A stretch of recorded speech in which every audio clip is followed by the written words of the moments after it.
ഉണ്ടായിരുന്നെങ്കിൽ ഇന്ന് നമ്മൾ 1,00,000 ശാഖയിലേക്ക് എത്തുകയാണ്. 1,00,000 ശാഖയിലേക്ക് സംഘം എത്തിക്കൊണ്ടിരിക്കുകയാണ്. അപ്പം അത്രയും വലിയൊരു മാറ്റം നമ്മുടെ പ്രവർത്തനത്തിലൂടെ നമുക്ക് കൊണ്ടുവരാൻ സാധിച്ചു. ഈ മാറ്റം പൊതുസമൂഹത്തിലും ദൃശ്യമാണ്. നമുക്കറിയാം, സംഘത്തിന്റെ വികാസത്തിലൂടെ ഭാരതത്തിൽ വന്ന മാറ്റം. ഭാരതത്തിൽ നമ്മൾ സംഘത്തിന്റെ ലക്ഷ്യമായിട്ട് നമ്മളെപ്പോഴും മുന്നോട്ട് വെച്ചിട്ടുള്ളത് രാഷ്ട്രത്തിന്റെ പരമമായ വൈഭവമാണ്. ഭാരത രാഷ്ട്രത്തെ ജഗദ്ഗുരു സ്ഥാനത്തെത്തിക്കണം, വിശ്വഗുരു സ്ഥാനത്തെത്തിക്കണം എന്നാണ് നമ്മളെല്ലാവരും ലക്ഷ്യമാക്കി വെച്ചിട്ടുള്ളത്. അത് എങ്ങനെ സാധിക്കുമെന്ന് ചോദിച്ചാൽ വ്യക്തി നിർമ്മാണത്തിലൂടെ സാധിക്കും. വ്യക്തി നിർമ്മാണം നടക്കുന്നത് എവിടെയാണ്? സംഘത്തിന്റെ ശാഖയിലാണ്. അപ്പൊ ഈ ഒരു പ്രവർത്തനത്തിന്റെ കൃത്യമായിട്ടുള്ള ഒരു ചട്ടക്കൂട് നമുക്കുണ്ട്. എന്താണ് ലക്ഷ്യമെന്ന് നമുക്കറിയാം, ആ ലക്ഷ്യത്തിലേക്കുള്ള മാർഗവും നമുക്കറിയാം. ആ മാർഗത്തിലേക്ക് നമ്മൾ 100 വർഷമായി സഞ്ചരിച്ച പാത കണ്ട് നമ്മളിലേക്ക് ആകർഷിതരായിട്ട് പലരും വരുന്നു. ഈ സമയത്ത് ഭാരതത്തിന്റെ വികാസം, സംഘത്തിന്റെ പ്രവർത്തനം കൊണ്ട് ഭാരതത്തിൽ വലിയ വികാസം ഉണ്ടാക്കാൻ സാധിച്ചു. അപ്പൊ നമുക്ക് കഴിഞ്ഞ കുറച്ച് വർഷങ്ങളായിട്ട് നമ്മൾ അതിനെ പ്രത്യക്ഷ രൂപത്തിൽ കാണാൻ തുടങ്ങി. ശാസ്ത്ര രംഗത്ത് നമുക്കറിയാം, നമ്മുടെ ISROയിലൂടെ ഏറ്റവും അഭിമാനകരമായിട്ടുള്ള ഒരുപാട് നേട്ടങ്ങൾ ഭാരതം നേടിക്കഴിഞ്ഞു. സാമ്പത്തിക രംഗത്ത് ലോകത്തിലെ 3ാമത്തെ വലിയ സാമ്പത്തിക ശക്തിയായി നമ്മൾ മാറിക്കൊണ്ടിരിക്കുകയാണ്. ഇതേപോലെ ഇനി വരും കുറഞ്ഞ വർഷങ്ങൾ കൊണ്ട് ലോകത്തിലെ 2ാമത്തെ വലിയ സാമ്പത്തിക ശക്തിയായിട്ട്, പർച്ചേസിംഗ് പവർ പാരിറ്റിയിൽ നമ്മൾ ലോകത്തിലെ 2ാം വലിയ ശക്തിയായി മാറും. അതേപോലെ തന്നെ നമുക്ക് അറിയാം, മറ്റ് രംഗങ്ങളിലും നമ്മൾ നാസയിലുള്ള മൊത്തം സയന്റിസ്റ്റുകൾ എടുത്തു നോക്കിക്കഴിഞ്ഞാൽ അതിൽ 40% സയന്റിസ്റ്റുകളും ഭാരതീയരാണ്. അമേരിക്കയിലെ മൊത്തം ഡോക്ടർമാരെ എടുത്തു നോക്കിക്കഴിഞ്ഞാൽ അതിൽ 30% ഡോക്ടർമാരും ഭാരതീയരാണ്. എഞ്ചിനീയർമാരുടെ കാര്യം ഇത് തന്നെ. അപ്പോൾ ലോകത്തിന് ഏറ്റവും കൂടുതൽ സംഭാവന ചെയ്യാൻ ഭാരതത്തിന് സാധിക്കുന്നു. ഭാരതത്തിൻ്റെ ടെക്നോളജി ആയാലും, ഭാരതത്തിൻ്റെ ബുദ്ധിയായാലും, ഭാരതത്തിൻ്റെ സ്വഭാവശീലമായാലും ഇത് ലോകത്തിനൊരു മാതൃകയായിക്കൊണ്ടിരിക്കുകയാണ്. അപ്പം നമ്മൾ പറയുന്നു, ലോകത്തിലെ ഏറ്റവും വലിയ ശക്തിയാവണം എന്നല്ല നമ്മൾ ആഗ്രഹിക്കുന്നത്.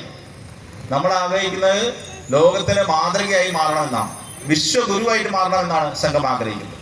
അതിലേക്കുള്ള ജൈത്രയാത്രയിലാണ് നമ്മൾ പോകുന്നത്. അപ്പം ഈ സമയത്ത് നമുക്കറിയാം, നമ്മുടെ പ്രതിരോധ രംഗത്ത് കഴിഞ്ഞ കുറച്ച് വർഷങ്ങളായിട്ട് വന്ന മാറ്റങ്ങൾ. ഇപ്പം ഈ അടുത്ത കാലത്ത് നമുക്ക് ഭാരതത്തിനെതിരെ വന്ന വലിയൊരു ആക്രമണം, ഒരു ഭീകരാക്രമണം, പഹൽഗാമിൽ വന്ന ഭീകരാക്രമണത്തിന് നമ്മൾ എങ്ങനെയാണ് മറുപടി കൊടുത്തതെന്ന് നമുക്കറിയാം. അപ്പൊ ആ മറുപടിയിലൂടെ നമ്മുടെ സുരക്ഷാ രംഗത്ത് വലിയൊരു മുന്നേറ്റമാണ് ഉണ്ടായത്. കാരണം അത്രയും കാലം ലോകം നമ്മളെ അവഗണിച്ചിരുന്നു.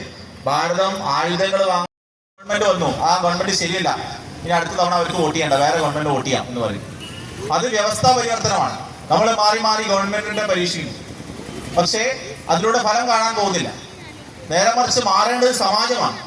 സമാജത്തിനുള്ളിൽ തോന്നൽ വരികയാണ്, നമ്മൾ ജീവിക്കുന്ന രീതിയിൽ മാറ്റം വരണം. തോന്നിക്കഴിഞ്ഞാൽ അത് വലിയ മാറ്റത്തിലേക്ക് പോകും. നമുക്കറിയാം, അമേരിക്കയിൽ കഴിഞ്ഞ ദിവസം അമേരിക്കൻ പ്രസിഡന്റ് ലോകത്തിലെ പല രാഷ്ട്രങ്ങൾക്കും മേലെ ടാരിഫ് കൊണ്ടുവന്നു. അപ്പൊ ഈ ടാരിഫ് കൊണ്ടുവരുന്ന സമയത്ത് ഭാരതത്തിലും ഇതേപോലെ ടാരിഫ് 50% ടാരിഫ് കൊണ്ടുവന്നു.